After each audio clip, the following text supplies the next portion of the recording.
깨끗하냐 얼굴이? 응? 아 마이크. 얼굴이 깨끗해? 뭐 분발하신 것 같습니다. 응? 아이고 선생님. 아이고 잘 지냈습니까? 전국 순회하시느라고 아주 아유. 네. 아이고 이렇게 어려운 걸음을 지금 얼마나 몇 년 만에 여기 오는 것 같은데요? 여기 선생님 뭐 아니 내 이게 카메라가 이렇게 있기 때문에 네. 괜찮아. 마이크 한번 해주세요. 하나, 둘. 저번에도 말씀하시지 않았어요 벌써? 아니 하늘이 낸 사람이라고 그랬잖아요. 네, 소문 다 나버렸던데요. 어떻게 여기까지 왔겠어? 하늘의 뜻이 아니면 어떻게 여기까지 오냐고 이 사람이. 맞습니다. 예. 네. 여기 박진도 선생님. 네. 그래서 제가 친근하게 요 코너 이렇게 네. 그게 좋을 것 같아요. 그래도 우리 선생님 눈 크시네요. 전 보면은 눈 따라 하면 그래서 눈이 뭐 원래 이런 거 어떡하냐고. 이렇게 초 단위로 그냥 바쁘게 다니실 텐데 그 틈새에 그래도 제가 그동안 농산어촌 개벽 대행진을 했다는 것을 들으시고 거기에 담긴 국민의 소리가 분명히 소중한 것이 있을 것이다. 네. 이렇게 생각하셔가지고 여기까지 이렇게 왕림해 주신 것에 대해서는 정치인들의 어떤 새로운 본을 보이시는 아주 기쁜 그 모습을 저는 보고 있습니다. 하여튼 와주셔서 감사합니다. 아닙니다 선생님. 제가 감사하고요. 제가 사실은 전국 순회를 하신다 그러길래 저희가 메타버스를 계속했으면 제가 어딘가에서 도킹을 하는 걸로 지금 일정을 잡다가 아쉽게도 코로나가 심해지는 바람에 지금 중단해서 저희도 못했습니다. 코로나 때문에 상당히 어려움을 겪었습니다만은 무사히 다닐 수 있었다는 것은 이건 정말 기적 같은 일이에요. 이제 끝나신 거예요? 일단 그 18개 시군을 돌아다니는 일은 다 끝났고 저는 원래 제 삶의 기본 신조를 세 가지를 들었거든요. 하나는 남북 화해라고 하는 결국 우리나라의 모든 문제가 남북이 화해를 하고 평화를 실현해야 한다. 이거 문제하고 그 경제 양극화 해소라고 할까. 하여튼 우리 사회의 모든 이 양극화를 해소해야 된다. 그 방향에서. 그러고 나머지 세 번째가 원래 풍요로운 농촌. 이 문제는 농민의 문제가 아니라 이 농촌의 문제는 농민의 문제가 아니라 전 국민의 문제고 이것은 국가의 아주 전체적인 의제가 돼야 된다. 실제로 그 상황을 접해보니까 거기서 느끼는 좌절감과 절망감이라고 하는 것은 저로서는 아주 감당하기가 어려웠어요. 우리나라의 역사가 그 박정희 시대로부터 아주 본격적으로 개발이라고 하는 이름하에 경제 기획이라든가 이렇게 해서 개발이라는 이름하에 철학적으로는 역사를 바라보는 눈이 진보 사관. 역사는 흘러가면 흘러갈수록 개발을 할수록 진보하는 역사가 될 것이고 이 진보하는 역사는 모든 국민에게 행복을 가져온다. 잘 살아보세요. 잘 살아보세요. 근데 농촌을 완전히 억압하고 소멸시키고 그들로 하여금 말 못하게 하고 그 농촌에서 뽑아내는 모든 인력을 가지고 공업을 만들었고 농촌이라는 걸 너무 일방적으로 희생시켰다 그 말이죠. 그래서 우리 이재명 후보님 같은 소위 앞으로 국정을 책임질 분이 이 농촌의 문제를 본격적으로 정말 가슴으로 이 문제를 공감하고 여기에 대해서 새로운 정책을 개발해야겠다. 우리 선생님 말씀은 뭐 전적으로 공감하죠. 그러니까 사실은 산업화의 토대 구축 때문에 사실 농촌 해체 작업이 실제 있었고 그렇죠. 또 FTA나 이런 걸 통해서 농촌 농업의 희생을 통해서 예를 들면 이제 다른 산업들 수출 기반을 만들었고 또 도시의 저임금 노동을 유지하기 위해서 저고가 정책으로 농촌 희생시키고 하여튼 뭐 도시에 노동력 공급하기 위해서 의도적으로 사실은 이제 불균형 성장 전략을 사실 취했던 결과가 농촌의 분해라는 결과를 낳았죠.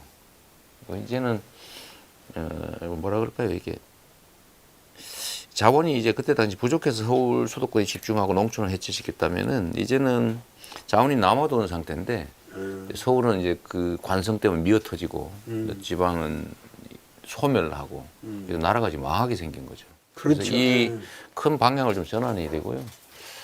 그 길은 제가 보기에는 어쨌든 선생님도 말씀하시는 것처럼 식량이라고 하는 게 곧 안보와 직결돼 있고 또 농업 농촌이 가진 공익적 가치도 크고 특히 이제 환경이 중시되는 시대에 또 사람들의 삶의 질이 중시되는 시대에 매우 중요한 국민 행복 지수를 이렇게 높이는 중요한 지역이 되겠죠. 그래서 사실 농촌에 대한 지원들을 좀 늘릴 뿐만 아니라 기존의 지원 방식을 완전히 통째로 바꿔야 됩니다. 저는 원래 그 기본소득이라는 개념, 네. 그거를 잘 몰랐어요. 이 현실 정치에 너무 좀 둔감해가지고. 네. 근데 그래서 이재명 후보님께서 저 시장 도지사 시절에 그런 안을 내놓을 때 그게 왜 나오는 말인지 저 같은 사람조차 잘 이해를 못했어요. 그것이 사실은 우리가 이 성장 모델의 국가를 근원적으로 복지 모델의 국가로 바꾸는 전략일 뿐만이 아니라 이 후보님이 내놓은 안이라는 게 이게 세계사의 어떤 흐름을 선취하고 계시구나. 그걸 참 나는 저 선각자다. 그건 이제 각자다. 이렇게 생각을 했어요. 그런데 기본소득의 시리즈가 이제 쭉 계획하시는 게 있겠지만은 농촌 기본 수당이라는 개념을 우리가 가지고 접근을 해야겠다. 네. 그러니까 그 범위를 줄이더라도 우선 농촌 주민 수당으로 돼야 된다. 제가 또 사실은 우리 선생님이 아는 그 범위를 넘어서 한 발짝 더 나갔습니다.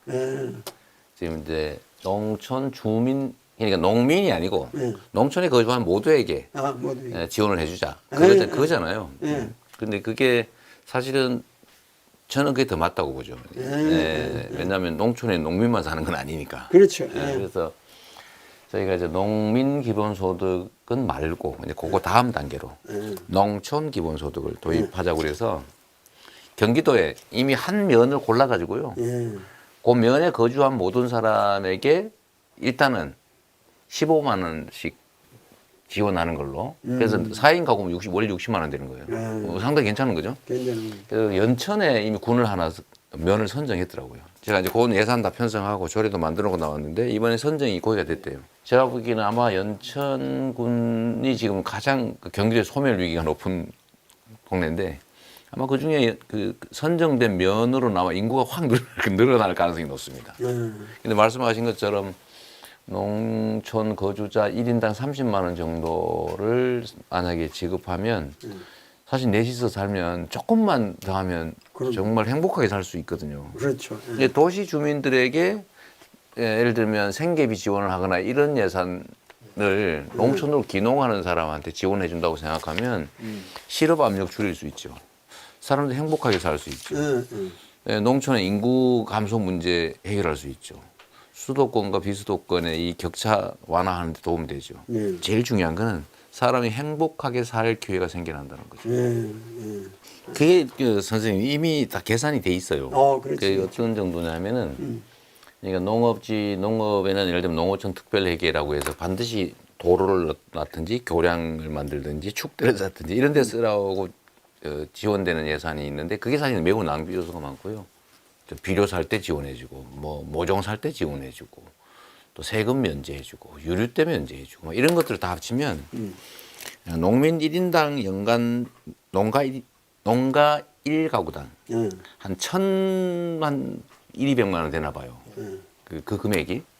그래서 이걸 다 전환할 수는 없고, 그 중에 일부만 전환을 해도 거기다 약간의 지원만 해주면 그 선생님 말씀하시는 대로 농민 1인당 30만 원 정도는 가뿐하게 할 수 있는 상태죠. 그러니까 저희가 이제 기본소득을 설계를 하는데 이게 연령대별로 어려운 연령대. 이게 사실은 기본소득은 박근혜 대통령 후보가 제일 먼저 얘기했던 겁니다. 65세 이상은 20만 원씩 다 주겠다. 그게 사실 기본소득이었죠. 물론 거짓말이었지만. 지금 아동수당을 하고 있고요. 그다음에 청년 뭐 이런 데 어려운 국가만 일부 할 수 있는데 그중에 이제 분야별로 할 수 있는 데가 있는데 그중에 제일 쉽고 빠르게 할 수 있는 데가 바로 농촌입니다. 농민, 농촌. 그렇죠. 제가 보기에는 농민 1인당 30만 원씩만 해도 둘이 가면 60만 원을 매월 지원해 준다. 그렇죠. 난 문화예술활동해서 그림이라도 그래서 팔고 지나가는 사람한테 뭐 차라도 팔고 이러면 얼마든지 살 수 있거든요. 행복하게. 농촌 주민 수당만 확실하게 시작이 돼도 예를 들면 기후 변화에 대응하기 위해서 모든 이 오게닉한 이제 유기농으로 전환이 돼야 되는데 그 전환하려면 지금 땅이고 환경이고 다 변해야 되는데 그러려면 돈이 필요한 거거든요. 근데 이 30만 원씩만 지급이 돼도 사람들이 유기농 농업으로 다 전환이 가능하다. 제가 실제로 댕겨 보니까 네. 농민들이 외치는 거는 정말 우리한테 뭐 돈 주고 뭐를 하고 이런 것보다 더 절실한 거는 제발 우리를 괴롭히지 말라. 무슨 얘기냐면은 제일 제가 댕기면서 아주 절규를 한 문제가 쓰레기 문제예요. 네. 그러니까는 산업 폐기물. 산업 폐기물, 뭐 이 건축 폐기물, 뭐 의료, 뭐 이런 거 막대한 도시에서 쏟아지고 있는 이 쓰레기를 지금 전부 농촌에다가 뿌려버리고 있단 말이죠. 무엇보다도 그 농업이라고 하는 거는 이 땅과 관련된 농민들의 애착과 이게 뭐냐면 지속이 된다고 하는 전제가 있을 때만 농업을 하는 거거든요. 그런데 지속이 안 된다면 이 땅이 오염돼 버리고 갑자기 그냥 뭐 이 송전탑이 생겨나고 갑자기 무슨 에너지 저기 한다면서 그냥 풍차가 돌아가고 뭐 이러니까 자기들 삶이 망가진다 이거예요. 하여튼 뭐 저기 쓰레기 1톤 갖다 버리면 20만에서 30만 원 남거든요. 처리비가 그렇게 됩니다. 처리비 그런데 10톤 차에다 실어 갖다 버려버리면 200 몇십만 원 남는 거예요. 수익률이 60% 네, 엄청나죠. 시골에 공장 같은 거 빌려가지고 공장 한 단위로 안에다 쓰레기를 잡고 있습니다. 그래서 그 실제로 매우 심각한 문제고요. 근데 이거는 이제 처리 비용이 점점 올라갈 텐데 그러면 이제 불법이 더 많아질 가능성이 높습니다. 사실은 이제 처리 비용을 저는 그런 생각하죠. 처리 비용을 쓰레기가 될 여지가 있는 생산품들을 생산할 때 미리 부과시킨 다음에 이 처리를 사실 공공에서 맡아주는 게 제일 좋습니다. 그렇죠. 예, 순서를 살짝만 바꾸면 되는데 아, 이게 이제 기업들한테 부담이 되고 이제 당장 물가 상승 요인이 되니까 안 하려고 그러죠. 그래서 이런 마인드를 통째로 싹 바꿔야 됩니다. 바꿔야 돼요. 예. 그러니까는 뭐냐면은 이 쓰레기 문제는 어차피 우리가 삶에서 나올 수밖에 없는 건데 이것은 이 국가가 쓰레기는 조직적으로 처리를 해야 된다. 국가의 문제다 이거는. 그러니까 그거 이 자리에서 좀 그거 좀 약속을 좀 해주시면 난 아주 제일 근데 그 말씀드렸던 것처럼 결국 예산 문제인데요. 근데 그 예산을 쓰레기 발생 부담금을 좀 증액을 해서 미리 기금화한 다음에 그 기금에서 처리를 해주면 되죠.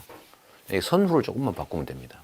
국가가 해서 그 우리 국토에 부작용이 없는 방식으로 좀 책임지고 돈을 많이 들더라도 국가가 국민들이 이 땅에서 안심하고 살 수 있게끔 국가가 그건 원칙을 세워서 공무원들이 그런 걸 위해서 머리를 쓰고 또 과학자들이 노력해서 그런 원대한 이 쓰레기라고 하는 게 단순하게 이거는 문명적인 우리가 삶을 산다고 하는 것 자체가 이게 쓰레기 문제거든요. 그러니까 발생량을 일단 줄여야 되고요. 네. 아껴 써야죠. 네. 두 번째는 재활용을 많이 해야 되고.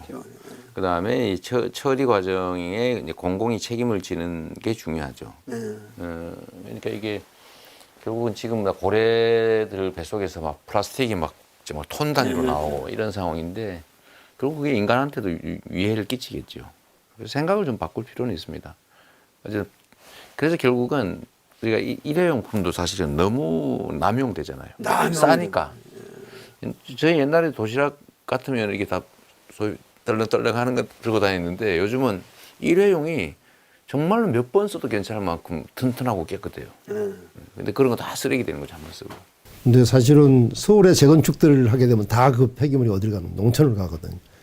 그래서 저는 그 처리 비용이 올라가야 재건축도 준다. 쓸데없이 만 쉽게 너무 지금 그 멀쩡한 아파트들을 헐고 새로 짓지 않습니까? 그런 것들이 만약에 그 지역의 쓰레기를 처리하라면 못하겠. 근데 제가 보기엔 재건축 문제는 처리 비용이 올라가면 재건축을 안 하는 게 아니고 몰래 갖다 버리는 게 더 많아질 겁니다. 그건 국가가 해결을 해야죠, 그건. 하여튼 뭐 어려운 문제죠. 복합적인. 하여튼 이 쓰레기 문제가 국가의 아주 중요한 이 의제가 돼야 된다는 거고, 정책상에. 그러니까는 민통선 또 북쪽으로 올라가니까 거기서는 업자들이 그냥 군대하고만 잘 이렇게 타협을 보면 그냥 막 갖다 버리고 있대요.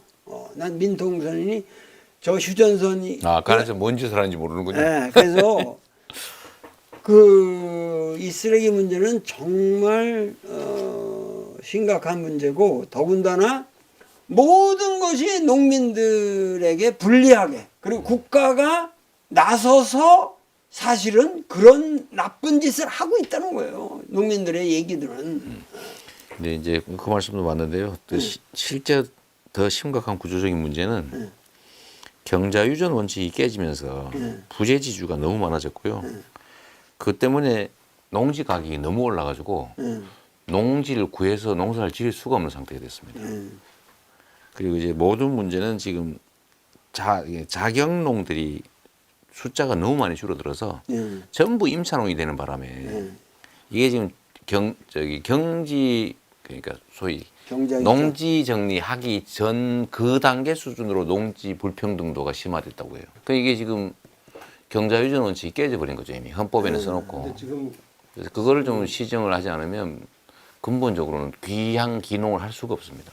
그것과 관련 지어서 가장 많이 저한테 호소하는 것이 농지 전용을 하지 말아달라. 네. 이거예요. 근데 절대 농지 같은 거는 최소한 확고하게 국가에서 해야 되는데, 이 농지 전용의 제일 주범이 국가고 네. 농촌들이 얘기하는 거예요. 그러니까 어떠한 구실을 세워서도 업자들이 농지 전용을 하고 있다는 거예요. 정부 기본 방침이요. 예. 쌀 생산량을 줄이기 위해서 농지를 줄이는 게 정책 목표입니다. 황당한 일이죠. 황당한 일. 예. 어쨌든 그런 거는 이제 농업이나 농촌에 대한 정책적 마인드 자체에 좀 달라서 여기는 일단은 줄이는 게 바람직하다고 보는 거예요. 정책 관료들은. 그러니까 외국에서 농산물 사오면 된다. 그럼 하려고 거기서 비싼 데서 힘들어가면서 그거 하냐. 그 지원금 더 늘어나는데 빨리 그만 탈출하자, 이런 생각을 하고 있거든요. 그다음에 이제 농업도 이제 효율성 중심으로 대농 중심의 정책을 취한 거예요. 대규모 농사를 짓도록 유도했던 거죠. 그러니까 사람들이 소규모 농사 짓는 사람 직원이 적어져 가지고 자꾸 떠날 수밖에 없게 만들었는데 이걸 완전히 반대로 해야 됩니다. 소농 중심의 정책으로 바꿔야죠. 소농 중심의 정책으로 바꿔야. 사실 이 농민들이랑은 너무 중요한 사람들이고, 이것이 단순한 농민의 문제가 아니라 거의 고조선으로부터 여태까지 우리가 이 땅에서 산 삶의 지혜라고 그럴까, 가치관이라고 그럴까, 이게 전부 농촌에서 나온 거거든요. 그렇죠. 그러니까 이거는 사실 지금 마지막 남아있는 지금 소멸 위기까지 간 노인들이 있는 그런 농촌조차도 이거는 나는 문화적인 보고라고 봅니다. 그러니까 과연 이러한 문제를 지금 뭐 대강은 말씀을 하셨지만은 좀 구체적인 말씀이, 진단보다 이렇게 나는 하겠다 하는 말씀을 좀 해 주셔야 될 것 같아요. 하여튼 뭐 제가 자주 드리는 말씀인데, 이제 농업을 사양 산업으로 보지 말고 전략 산업, 안보 산업으로 접근해야 된다. 제일 중요하고요. 두 번째는 이게 효율 중심보다는 이제는 삶의 질 중심으로 판단해야 된다. 농업, 농촌을 접근할 때. 그 다음에 세 번째로는 국토 균형 발전이라고 하는 측면에서 농촌에 대한 지원, 농민에 대한 지원이 매우 유효한 정책이 될 수가 있다. 한 지방에 아무리 무슨 기업을 유치하고 해봐야 누가 옵니까? 인구가 늘지가 않는데. 그래서 거기를 돌아갈 수 있게 해주는 방법이 중요한데 그 핵심이 아까 말씀하신 뭐 농민 기본소득이든 농촌 기본소득인지가 될 거고요. 그다음에 농촌 농업에 대한 지원 방식도 아까 말씀드린 대로 좀 그 대농 중심이 아니라 소농 중심으로. 공동체 복원이죠. 그렇죠. 공동체 복원 중심으로 가고 그다음에 또 한 가지는 이제 선생님은 그 점은 약간 저하고 의견이 다른 것 같은데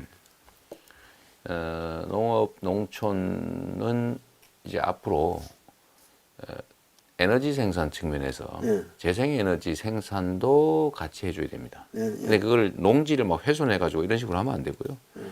사실 유휴 공간이 많잖아요. 뭐 도로, 하천, 뭐 논둑, 밭두개, 뭐 얼마든지 있거든요. 그래서 그쪽에 태양 농사를 지을 수 있게, 바람 농사도 지을 수 있게 해주는 게 중요하고, 그걸 외부 업자들한테 맡겨놓으니까 약탈적 상황이 벌어지는 거예요. 부재주지구 땅 주인하고 협약을 해가지고 거기다가 시설을 해놓고는 자기들만 이익을 누리니까 거기에 살고 있는 임차농들은 기회도 잃어버리고 환경은 나빠지고 갈등이 생기고 그렇죠. 그래서 해당 지역 주민들한테 그런 사업에 참여할 기회를 주어가지고 우리 표현으로는 햇빛 연금, 바람 연금을 받게 해주자. 근데 실제로 예를 들면 신안 같은 데서는 하고 있거든요. 주민들한테 풍력 발전의 사업에 참여할 기회를 주는 거예요. 물론 자기 돈 들지는 않아요. 지분을 주는 거죠. 국가가 돈 다 빌려주니까. 그래서 그 생산되는 에너지 판 거의 일부를 주민들이 나눠 갖는 건데 신안은 그것 때문에 인구가 늘고 있다고 합니다. 섬에. 그러니까 어떤 그런 세심한 정책들을 통해서 저는 농민, 농촌을 살리는 게 국가 발전 전략이 매우 중요한 한 요소다 이렇게 얘기하죠. 자주. 그 말씀은 아주 좋은 말씀인데 그 아름다운 논밭이 있던 데다가 그 가장 중요하게 이걸 해야 되는데 거기다가 그냥 번쩍번쩍하는 태양광들 다 해버리고 바닷가에 신안같이 이렇게 바닷가에 있는 어촌 그런 지역에서는 풍력이라는 게 당연히 괜찮은데 이 산이라든가 이렇게 한 대 해버리면은 거기 주민들이 귀가 먼데요. 실제로. 제주도가 좀 그렇죠. 귀가 먼데요. 그래서 그런 새로운 에너지 개발이 결국은 그들의 삶을 근원적으로 망가뜨리는 방향에서 이루어진다고 할 적에 네. 그러한 것도 국가적인 차원에서 그 기존의 마을 공동체 외에 어떠한 특수 지역들을 선정해서 한다든가 네. 그래서 국민들의 삶에 해가 안 되는 방향으로 그런 거 하겠다. 그렇죠. 근데 그거는 결국은 해당 지역에 실제 거주하는 사람들이 의사결정권과 이해관계를 가지면 그런 일이 안 생기죠. 그래서 아까 말씀드렸던 것처럼 지금은 부재지주가 너무 많고 해당 지역 주민들은 땅을 소유하지 않기 때문에 땅 주인하고 업자가 계약하면 다 문제가 해결되는 구조예요. 그래서 이거를 바꿔야 됩니다. 해당 지역 주민들이 공동체로 참여할 수 있게. 그러면 자기들한테 유해한 방향으로 의사결정이나 사업이 이루어지지는 않겠죠. 근데 피할 수는 없습니다.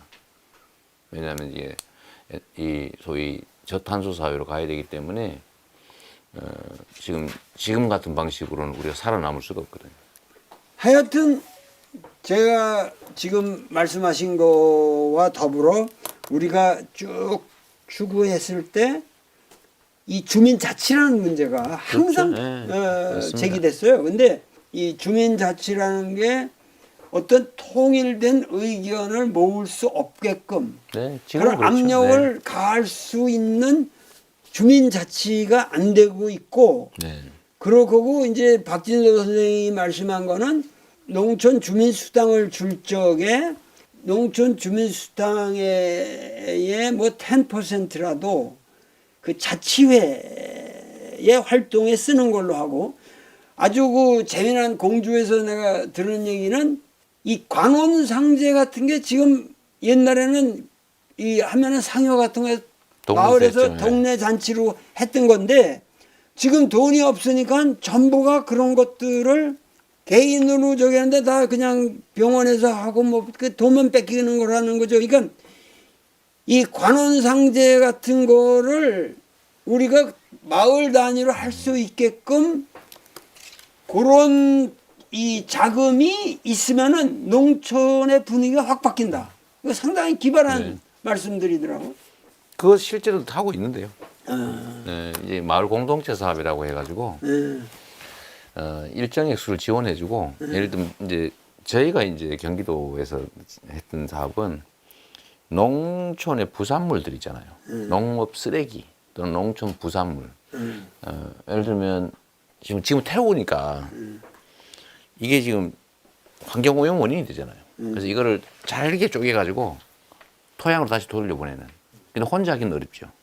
그런 거라든지 폐비닐 밭에서 걷어서 또는 농약, 그다음에 쓰레기 이런 것들을 다시 회수해가지고 마을 공동체 사업을 하고 그 비용을 우리가 지원해 준 거예요. 일자리도 생기고 공통의 이익도 생겨서 마을 기금도 만들어라.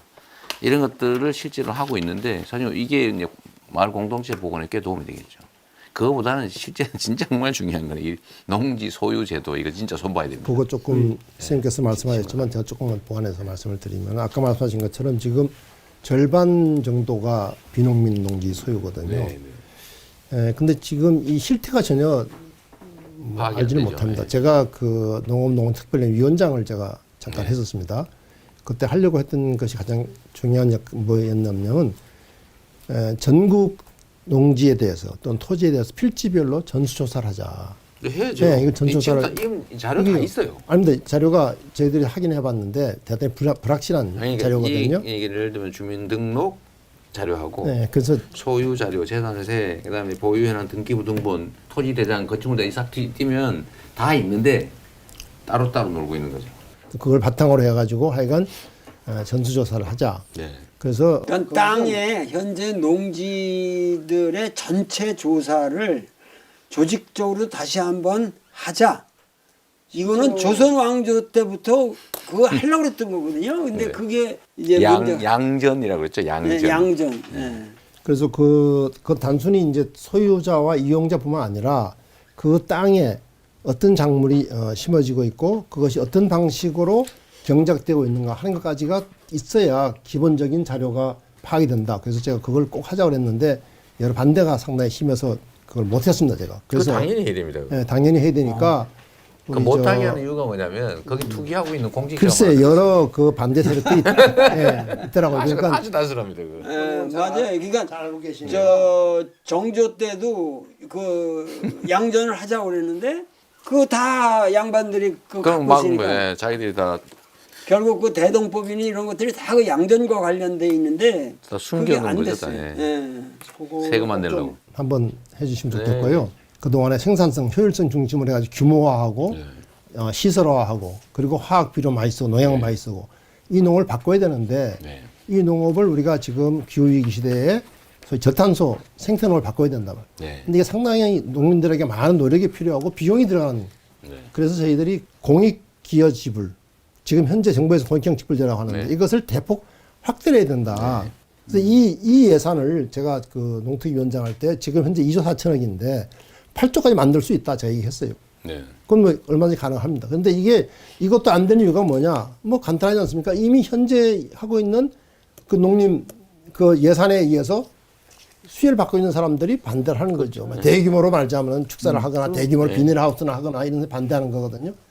그래서 이런 부분도 사실은 아까 소롱 말씀도 하셨고 또 우리 그 농업이 나갈 방향도 말씀하셨는데 우리 농업이 저탄소 농업으로 소농 중심으로 그리고 친환경으로 이를 가기 위해서 반드시 이 공익기여직불, 공익형 직불이 확대되겠다. 하여튼 전수조사도 하고 그 공익기여 이것도 하고 그것도 좀 우리가 시장 논리가 아닌 국가에서 공익의 농민들의 활동이 우리 국가의 공익에 기여하는 활동이라고 하는 의미에서 특별한 이 대우를 해주는 거죠.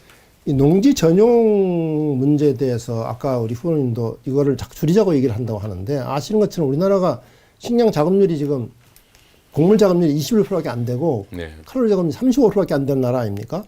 여기인데 이런 나라가 자꾸 경제를 줄이고 있어요. 줄이고 있는데 문제는 농업진흥지역이라고 해가지고 정부에서 농업을 하자고 막대한 돈을 들여가지고 땅을 잘 갖고 오는 농업진흥지역조차도 줄이고 지금 있죠. 전용이 되고 있습니다.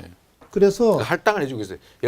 이 돈은 올해 얼마 줄여라 이렇게 지금 할당을 네, 해주고 그래서 있어요. 그거를 그러다 보니까 어떤 일이 지금 벌어지고 있느냐 하면은 우리나라 지금 1인당 국민 1인당 경제 면적이 세계에서 제일 작습니다. 네. 일본보다 더 작습니다. 그래서 이렇게 지금 그 식량 자금률이 낮은 나라가 정말로 계속 경제를 줄여도 되겠느냐. 여기에 대해서는 조금 더 이 정치하시는 분들이 분명한 이게 필요할 것 같습니다. 이게 사실 다 부동산 투기하고 관련이 있어요. 맞습니다. 농지가 지금 투기 대상이 되어버려서 그 농지를 전용할 수 있는 가능성이 있으니까 투기를 하는 거라고. 순수한 논을 사는 건 아니거든 그 사람들이. 근데 이제 거기에 예를 들어 산단을 만들거나 아니면 기반 시설을 만드는 것은 사실 불가피한 면이 있고요. 그것 때문에 안 할 수는 없거든요. 근데 어쨌든 그런 우연을 기대하면서 토지를 가지고 있는데 부담이 너무 적은 거예요. 그래서 보유세 부담을 올려드리는 겁니다. 예, 그리고 지금은 농사를 안 지어도 단속을 안 해요.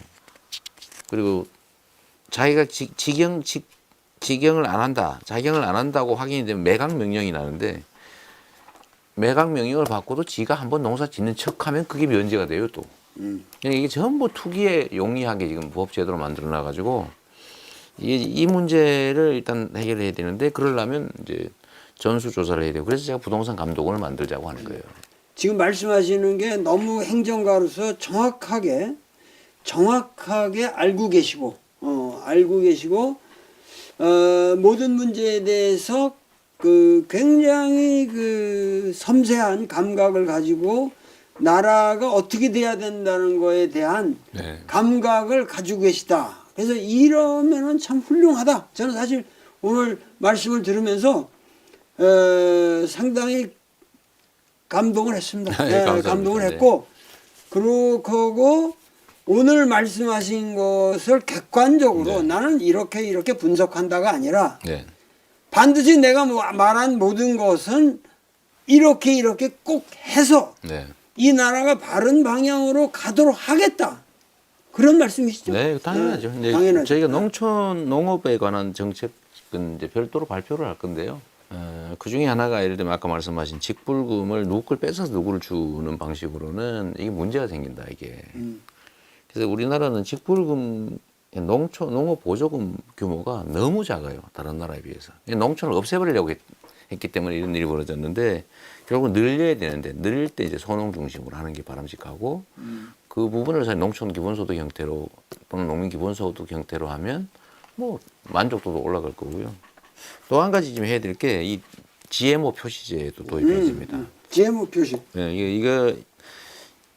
이거를 표시를 의무화해놔야 선택권도 보장이 되고요. 그래야 국내 농업이 삽니다. 그래서 그 GMO를 포함해서 그 식량 주권 여러 가지를 포함해서 지금 그 일반 시민들이 요구하는 건 뭐냐면 먹을 거리 기본법 네. 좀 만들자. 그렇죠. 예. 하여튼 그 로컬 푸드고 이런 것들이 자체로 순환할 수 있는 그러니까 국민 여러분들께서는 이 우리가 먹고 있는 음식이 기껏해야 우리가 이 땅에서 나는 것은 20%밖에 못 먹고 있다. 네. 이렇게 생각하시고 80%는 족보 없는 흉악한 것들이 우리 뱃속으로 들어오고 있다. 이렇게 생각하시고 이 식량 문제 모든 문제에 대해서 우리가 경각심을 가져야 한다. 근데 바로 우리 후보님이 그런 문제에 대해서 정확한 인식을 가지고 계시다. 저는 이렇게 판단을 합니다. 예? 감사합니다, 선생님. 네, 그러니까는 제가 마지막으로 오늘 너무 훌륭한 말씀을 하시기 전에 잠깐만 제가 한 말씀. 그 지난번에 이제 19대 대선 때 혹시 대선 후보 토론을 보신 적이 있는지 모르겠습니다만은 그때 한 600분 정도 토론을 하셨습니다 후보들이. 근데 그때 저 농촌에 대한 농업에 있는 한 분도 3초 했다던데. 3초 했습니다. 3초. 네, 그러니까 누가 3초가 그러는데? 지나갔습니다. 예, 3초 했다고. 3초 했습니다. 그래서 이번 대선 토론에서는 꼭 좀 대선 토론 할 것 같지도 않은데 이거 뭐. 아니 어차피 몇 번 할 거 아닙니까? 근데 못 할 걸요. 3번밖에 안 한다고 지금 버티는데. 세번 속에서도 꼭좀 이건 하여튼 농촌에 네. 우리 선생님께서 뭐라 말하셨냐면은 농촌 문제를 해결할 자신이 없는 사람은 네. 대통령이 될 수 없다라고 민회에서 계속 그런 말씀하셨어요. 네. 그러니까 아니 꼭 좀- 저 반드시 좀 그걸 좀- 그걸 할 거예요. 우리 이 후보는 할 거예요. 근데 오늘 오신 김에 내가 이 그림을 좀 그려서 저 책을 아이고. 안에 드리는데 네. 이게 내 책의 그 노자를 내가 최종적으로 한 것이 노자가 옳았다라는 이걸 했는데 네, 네. 이 노자 81장의 원문만을 네네. 원문만을 내가 이렇게 따로 만든 특별한 책이에요. 네네네. 그러니까 원문하고 발음이 있고 요 해석만 딱 있는 거예요. 네, 네, 81장. 근데 대선 기간 동안에 저 차 안에 넣어놓고 그냥 슬쩍 아무 때나 한번 들춰 보시면은 정신적인 알겠습니다. 위로가 될 거라고. 네네. 그래서 그림도 뭐 아주 아유. 그래서 감사합니다. 저 여기다 제가 뭐라 그러냐면 천하는 아주 신명스러운 신비로운 기물이라서 신기입니까? 신기 그것은 함부로 조작할 수 있는 게 아니다. 불가비야. 그거를 잡으려고 하는 자는 그걸 놓치게 돼 있다. 집자, 집자 실지 실지, 그것을 놓치게 돼 있다. 함이 없이 변해가는 어떠한 삶의 자세로서 여기서는 이제 천하를 말하면 천하를 얻으시오. 네. 선거운동 중에 나를 방문하여 우리는 개벽을 논해노라. 네, 감사합니다. 네. 네. 너무 감사합니다. 네. 응원합니다. 내가 고맙습니다. 아니 이런 기회에 이렇게 만나는 게